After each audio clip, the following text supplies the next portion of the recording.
Bonjour chers amis, nous sommes le jeudi, c'est la capsule du jeudi 23 avril.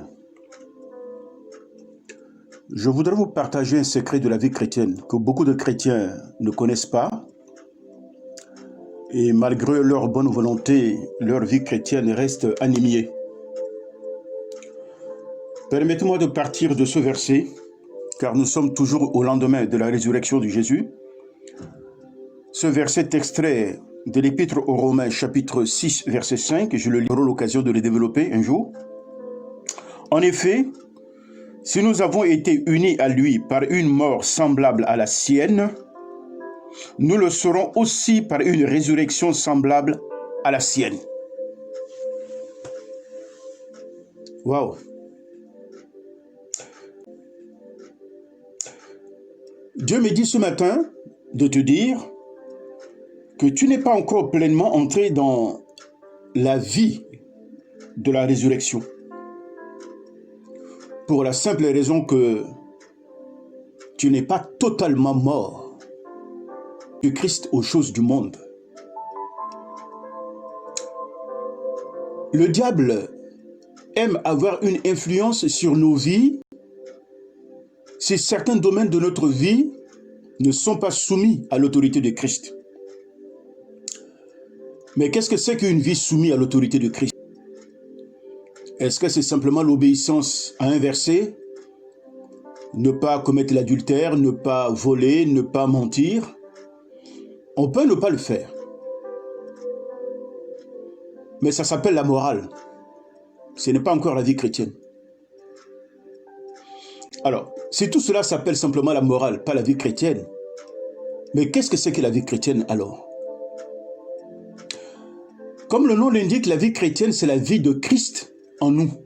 C'est-à-dire, c'est Jésus qui vit sa vie en nous. Mais comment Jésus peut vivre sa vie en nous à partir du moment où il n'est pas physique? Nous avons vu qu'à la résurrection, en Galilée, il a été élevé, il est parti au ciel. Où est Jésus? Jésus physiquement n'est plus avec nous. C'est pourquoi il a dit qu'il est avantageux pour vous que je m'en aille vers le Père. Le Père, je vous enverrai un autre consolateur, c'est-à-dire une présence qui agit de la même manière que moi, Jésus, à vos côtés. Souvenez-vous que Jésus était à un seul endroit à la fois, lorsqu'il était sur la terre des hommes. Quand il est à Jérusalem, il n'est pas à Bethphagée. Quand il est à Bethphagée, il n'est pas en Galilée. Il est à un seul endroit à la fois, parce qu'il est limité dans son corps physique. Mais quand il est mort et ressuscité, il peut multiplier sa présence dans notre vie, à nos côtés. Mais qu'est-ce que c'est qu'encore la vie chrétienne? En sachant que la vie chrétienne, c'est la vie de Christ en nous. De quelle manière cette vie peut germer, prendre naissance et devenir opératoire dans ma vie? C'est simplement que la mort de Jésus à la croix devrait être ma mort avec lui. Jésus en mourant à la croix, je suis avec lui. Parce qu'il l'est devenu. En buvant la coupe à ma place, il est devenu péché. Il est mort dans le séjour des morts. Il a réalisé une victoire sur la mort pour que dans le ciel, il soit Seigneur. Sur la terre des hommes, celui qui a le dernier mot. Et que même dans le séjour des morts, qu'il puisse être le Seigneur. Et après sa mort, il est ressuscité par la puissance de la résurrection. C'est là où se trouve le nœud de la vie chrétienne. La puissance de la résurrection. On n'emploie pas beaucoup ce mot dans nos prédications, mais ça veut simplement dire que la puissance qui a ramené Jésus de la mort à la vie, c'est celle-là qui doit agir en moi. Elle peut commencer à agir à partir du moment où, par la foi, je me reconnais mourir avec Christ. Et si je vis, c'est Christ qui vit en moi. Comme le dit Galates chapitre 2, verset 20. L'apôtre Paul dit, ce n'est plus moi qui vis, mais c'est Christ qui vit en moi, par son esprit. Donc il faut faire une place au Saint-Esprit que nous avons toujours l'habitude de mépriser, ou dont nous n'avons pas pleinement conscience. Il est partout en nous. Il fait de nous son habitation. Et c'est Et c'est lui qui va inspirer nos cœurs. C'est lui qui va mettre notre pensée en harmonie avec celle de Dieu. C'est lui qui va nous donner de flotter sur les événements comme un ballon rempli d'air. Évidemment, le Saint-Esprit est non seulement l'air. Si nous sommes remplis de lui, nous sommes comme un ballon qui surfe sur les vagues des difficultés.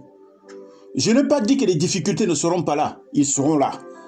Mais la manière dont nous devons les aborder va être complètement différente si nous sommes remplis de l'Esprit de Dieu. Si on ne l'est pas, on est dominé.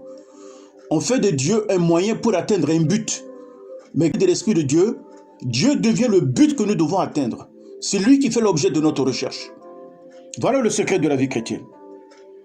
Jésus veut te délivrer.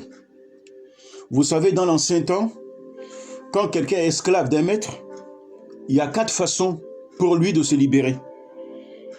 La première, c'est que le maître l'affranchisse. Il lui dit maintenant, tu es libre. La deuxième, c'est quand l'esclave s'enfuyait, comme les Noirs de l'Amérique à l'époque de l'esclavage. La troisième possibilité, c'est que quelqu'un le rachète, l'esclave. Comme tu l'as acheté combien? Il rachète l'esclave pour le laisser en liberté.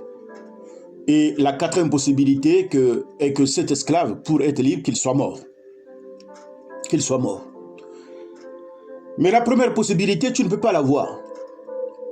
Parce que si ta vie n'est pas soumise à Jésus, tu es encore sous l'autorité du diable. Ou le diable a une autorité sur toi. Et ce n'est pas lui qui va t'affranchir. Parce que l'affranchissement, c'est un acte d'amour. Or, chez le diable, il n'est pas question de parler de l'amour. Donc cette possibilité ne peut pas s'offrir à toi. Il ne peut pas te libérer. Presse. Il t'empêche d'être en paix. La deuxième possibilité, c'est que tu ne peux pas t'enfuir. Parce que dans le domaine spirituel, où tu fuirais?